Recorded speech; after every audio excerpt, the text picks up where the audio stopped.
கஅபாவை வலம் வருகிற நேரத்தில் நபிகளாருடைய சுன்னா ஹஜருல் அஸ்வத் கல்லை நபிகளார் கிடைத்தால் வாயை வைத்து முத்தமிடுவார்கள். கையால் தொட கிடைத்தால் கையால் தொட்டு கையை முத்தமிடுவார்கள். கொஞ்சம் தூர போகிற நேரத்தில் கையிலே இருந்த அசாவை கல்லிலே வைத்து அசாவை முத்தமிட்டார்கள். தடியை எட்டாத தூரத்தால் போகிற நேரத்தில் கையால் காட்டினார்கள், கையை முத்தமிடவில்லை. இதான் நபி வழி அன்பார்ந்தவர்களே. ஹஜருல் அஸ்வத் கல்லு இருக்கிற மூலையை தாண்டி அடுத்த மூலையை நபிகளார் கஅபாவை தொட்டு தொட்டு தவாப் செய்யவில்லை. அதற்கு அடுத்த மூலையையும் நபிகளார் தொடவில்லை. கடைசி மூலை ருக்னுல் யமானி கையால் தொட்டார்கள், கையை முத்தமிடவில்லை. இன்று என்ன நடக்கிறது?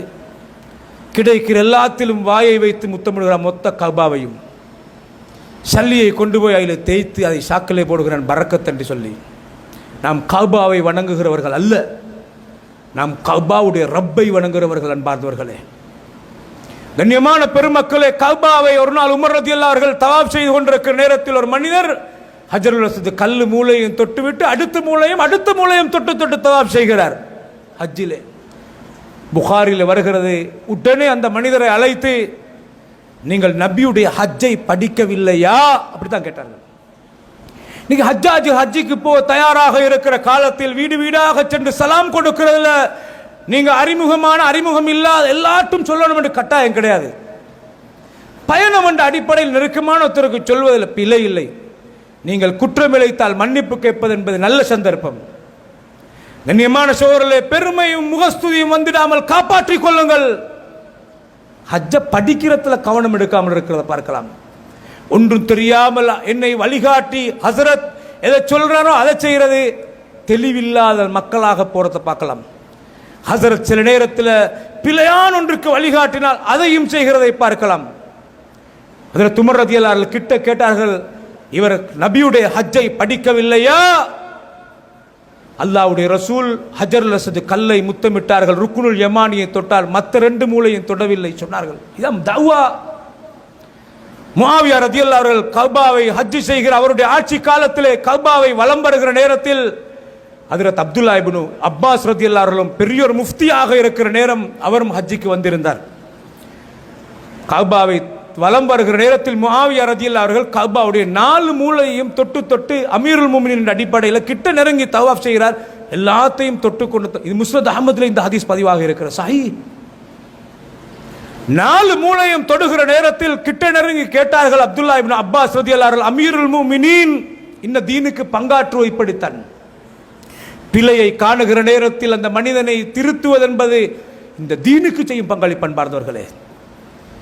கிட்ட நெருங்கி சொன்னார்கள், அல்லாஹ்வுடைய ரசூல் ஸல்லல்லாஹு அலைஹி வஸல்லம் அவர்கள் தவாப் செய்யும் போது ஹஜருல் அஸ்வத் கல்லு மூலையையும் ருக்னுல் யமானியையும் மாத்திரம்தானே தொட்டார்கள், நீங்க 4 மூலையும் தொடுகிறீர்களே அமீருல் முஃமினீனே, நபி செய்யவில்லையே என்ற உடனே எந்த மனிதன் டைம் உள்ள ஒன்றுதான் ஒன்றை செஞ்சால் அதை நியாயப்படுத்துறதுக்கு ஏதாவது ஒன்று பேசி பார்க்கிறது. சொன்னார்கள் முஆவியா ரலியல்லாஹு அன்ஹு, லைஸ ஷைஉம் மினல் பைத்தி மஹ்ஜூரன், கஅபத்துல்ல அல்லாஹ்வுடைய மாளிகை, அதில் எதை தொட்டாலும் என்ன பிரச்சனைக்கு தொடுறது தானே, என்ன பிரச்சனை இருக்குது அப்படி கேட்டார். மறுக்க கேட்கல, சும்மா ஒரு கருத்தாக பரிமாறினார்கள். அப்ப ஹஜ்ரத் அப்துல்லா இப்னு அப்பாஸ் ரலியல்லாஹு அவர்கள் சொன்னார்கள், சூரத்துல் அஹ்ஸாப்ல அல்லாஹ் தஆலா, லகத் கான லக்கும் ஃபீ ரசூலில்லாஹி உஸ்வத்துன் ஹஸனா லிமன் கான யர்ஜுல்லாஹ வல் யௌமல் ஆখির வ ذكرல்லாஹ கஸீரா, அல்லாஹ் அதிகமாக நினைக்கின்ற மறுமையை நாடி வாழுகின்ற ஈமானிய மக்களுக்கு இந்த தூதரிடத்தில் அழகான முன்மாதிரி இருக்குது என்று அல்லாஹ் சீல் பண்ணி முடிச்சிட்டானே, டிக்ளேர் பண்ணிட்டானே. இந்த ரெண்டையும் தொட்டுட்டு போன நபீட லைஃபத்தானே அல்லாஹ் அழகான முன்மாதிரி என்று ஃபைனல் பண்ணிக்கிறான். அதுக்கு புறைகளுக்கு 4 தொட்டது நியாயம் பேசலுமான்னு சதக்த இப்னு அப்பாஸ், இப்னு அப்பாஸ் நீங்க சொன்னது உண்மை, நான் இதுக்கு போற தொடமாட்டேன்டா. இதான் மூமின் அன்பார்ந்தவர்களே. ஹஜ்ரத் அப்துல்லா இப்னு மஸ்ஊத் ரலியல்லாஹு அன்ஹு அமீருல் மிகப்பெரிய இமாமாக இருக்கிற காலத்துல மஸ்ஜிதுன் நபவிக்கு அக்கம் பக்கத்துல தூரத்துல ஒரு பள்ளிவாயிலுக்கு பக்கத்தால் அபு மூஸா அஷ்அரி ரலியல்லாஹு அன்ஹு போகிறார்கள். இந்த பள்ளியில பார்த்தால் கூட்டாக இருந்து சத்தம் போட்டு ஒரு வழி நடத்துகிறார். எல்லாரும் சத்தம் போட்டு லா இலாஹ இல்லல்லாஹ் என்று சத்தம் போட்டு திக்ர் மஜ்லிஸ் நடத்துகிறார்கள். நபியுடைய காலத்தில் இல்லாத ஒரு புதிய முறையை கவாரிஜிகள் உருவாக்கி இருந்தார்கள். இதை சொன்ன உடனே இப்னு மஸ்ஊத் ரலியல்லாஹு அன்ஹு ஓடோடி வந்து சொன்ன உடனே சாட்டை கையில் எடுத்துக்கொண்டு, வைலக்கும் யா உம்மத்த முஹம்மத், முகமது நபியுடைய உம்மத்தை நாசமாகி போறீங்களா? அவசரமாக உங்களை ஏது நாசமாக போகிறது? அல்லாஹ்வுடைய ரசூல் காட்டித்தராத புதிய முறையை நீங்கள் இப்படி தொடங்கி விட்டீர்களா என்று கேட்டு தடுத்ததை பார்க்கலாம் அன்பார்ந்தவர்களே. இல்லல்லதீன ஆமனு வஅமிலு ஸாலிஹாத்தி வதவாஸௌ பில் ஹக்கி வதவாஸௌ பிஸ் ஸப்ர், பொறுமையை கொண்டு ஆறுதல் சொல்வது. கண்ணியமான சகோதரர்களே, உளவியல் ரீதியாக பாதிக்கப்பட்ட குடும்பங்கள் எத்தனையோ இருக்கிறார்கள். கல்வியில பின்னடைவை நோக்கி போய் பாதிக்கப்பட்டவர்கள், வியாபாரத்திலே பின்னடைவை நோக்கி பாதிக்கப்பட்டவர்கள், தௌவா களத்திலே மனன் நொந்து ஓரமாக இருக்கிறவர்களை விமர்சிப்பதல்ல, வீடு வீடாக சென்றவர்களை அணுகி ஏன் நீங்கள் இப்படி ஒதுங்குறீர்கள்?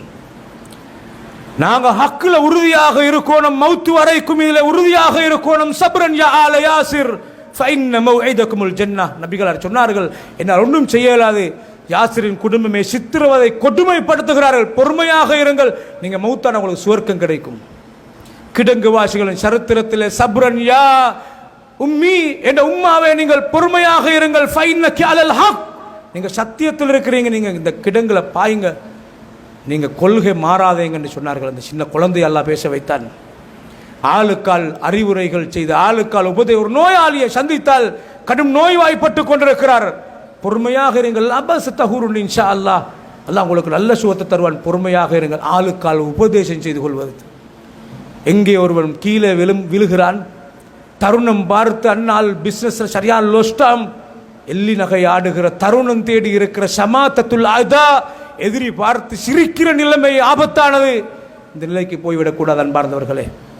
எனவே இந்த அத்தியாயம் கற்றுத்தருகின்ற பாடம், தீனுக்கு எப்படி பங்காற்ற வேண்டும். முதலாவது நானும் நீங்களும் மார்க்கத்தை படிக்க வேண்டும்.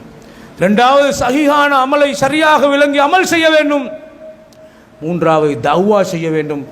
நாலாவது தௌவா களத்தில் ஒரு மூமின் மற்ற மூமினை மதித்து ஆளுக்கால் பொறுமையை கொண்டு உபதேசம் செய்து ஆறுதல் சொல்லி ஒத்தலம் போட வேண்டும். அதிலே பலமான உறுதியாக இருக்கணும். அல்லாஹ் எனக்கும் உங்களுக்கும் அருள் புரிவானா.